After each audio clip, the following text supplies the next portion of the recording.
Ado-ado bae ulah iseng si kok lanang di Palembang membuat orderan narkoba fiktif ke driver ojol di Polda Sumsel. Akibat gawe keisengan itu, pemesan berujung meminta maaf karena Polda Sumsel ngaman ke si pemesan orderan.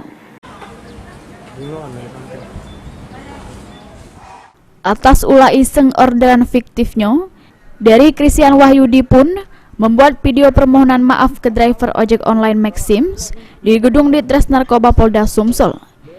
Dijelas ke Wadir Res Narkoba Polda Sumsel, AKBP Harisandi pas ditemui di ruangan gawenya Kamis awan 6 Oktober 2023. Peristiwa itu berawal dari pelapor ojek online Maxims ngambil orderan narkoba di gedung Polda Sumsel.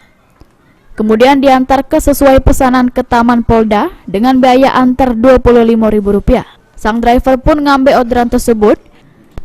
Namun pas diselek deskripsinya pesanan barang yang nak diantar itu tertulis narkoba.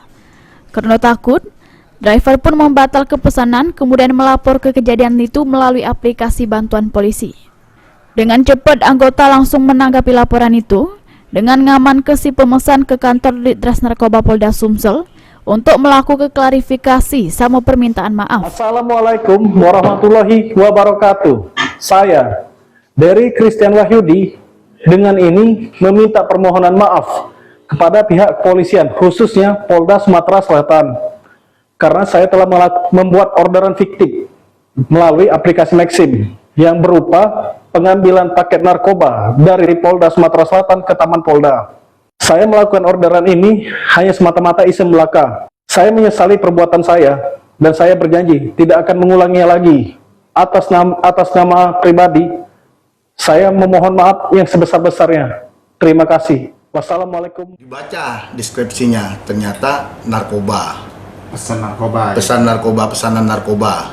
Akhirnya dari pihak driver membatalkan. Nah, kemudian pelapor melaporkan ke Banpol.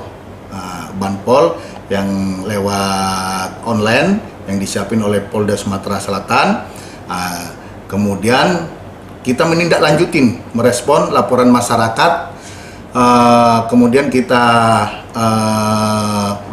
cari, ternyata seseorang dan kita interogasi. Begitu kita interogasi, ternyata dia hanya iseng, niatnya hanya iseng, dan kita sampaikan kemarin bisa dilihat di medsos. Orangnya sudah melakukan klarifikasi dan permintaan maaf. Mulyadi, PAL TV.